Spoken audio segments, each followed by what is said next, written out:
It was a cold one last night, but the forecast is looking favorable. Time to get these plants in the ground.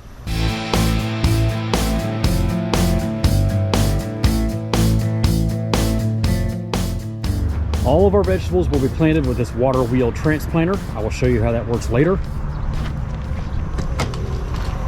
We got cucumbers, zucchini, tomatoes, watermelon, cantaloupes, peppers, and eggplant.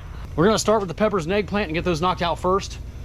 They are planted in a double row on a single row of plastic, so it takes a while to get those planted, so I'd like to get those in before lunch, and then we'll tackle the cucumbers and the zucchini next, and hopefully cantaloupes today.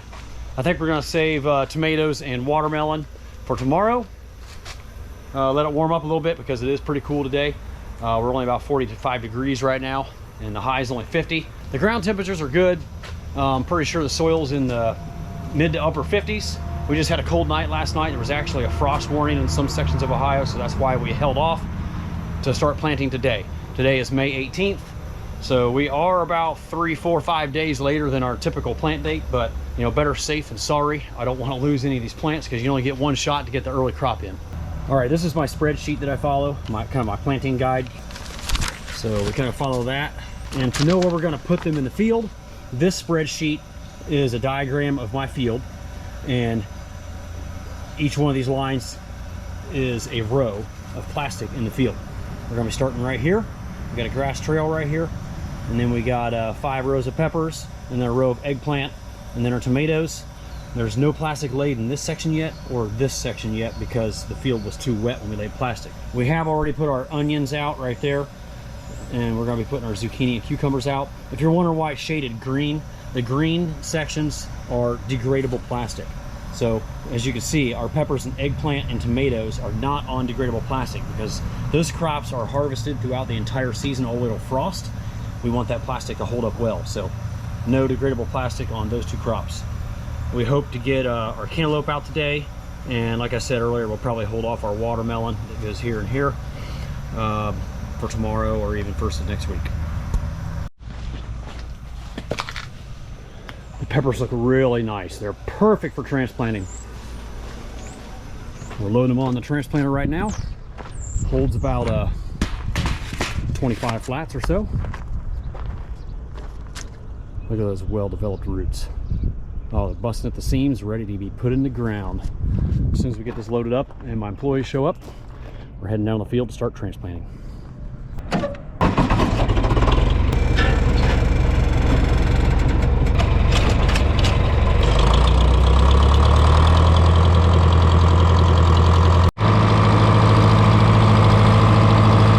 All right, here we go. You guys ready?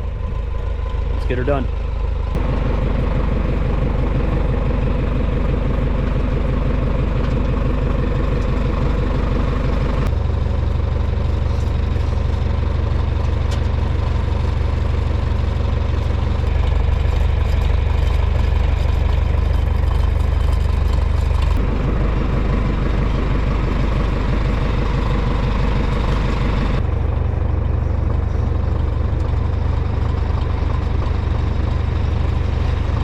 We got 1 row of peppers done.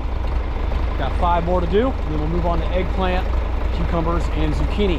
We've got about 85 rows to go to finish all of our transplants for 2023. Now, in a previous video, I talked about how important it was to get good tillage, good deep tillage, to lay a good bed. And I also mentioned how important it is to have good, soft, fluffy soil under that bed for placing the transplants. So I'm always happy to hear from the employees while they're planting that the dirt is like soft and crumbly, powdery. The plants go right in that hole. What you don't want are big, muddy chunks of dirt. Then you get bad root to soil contact. It can hurt the plants. They might grow a little slower, and it's just not fun to transplant in that. We want that nice, soft, powdery dirt so those plants pop right in the hole and they'll take right off and flourish.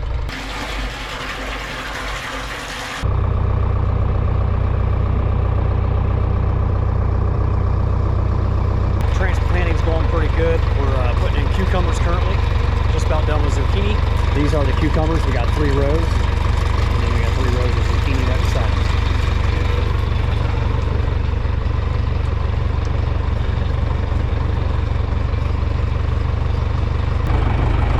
Now we're getting in some cantaloupe.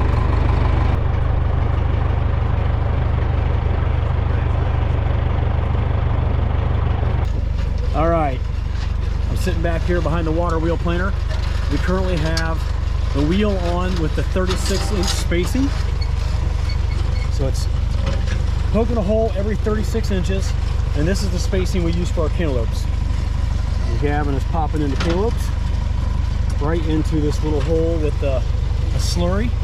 So each time the spike pokes the hole, it's dropping in a couple cups of water with a pop-up starter fertilizer in it.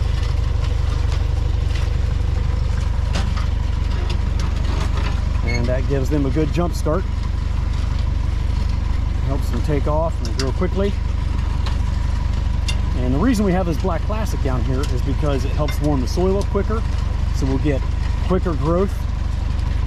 And underneath it there is a drip line for irrigation, so we can irrigate right at the root level, and of course it keeps the weeds away from the plants. Now we're still going to get some weeds on the walkways on either side of the plastic, but where the plastic's at, there'll be no weeds. All right, so here's a good look inside the wheel. As you can see, it's kind of a hollow wheel, and there's water being dumped into the wheel. And these spikes have holes underneath them. Well, I guess the wheel actually has a hole. Lets the water get right into the... It's a pretty cool process, very simple. Nothing mechanized.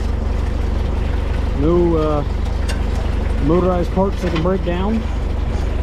Pretty straightforward. It works great, and you almost get a 100% stand using this method.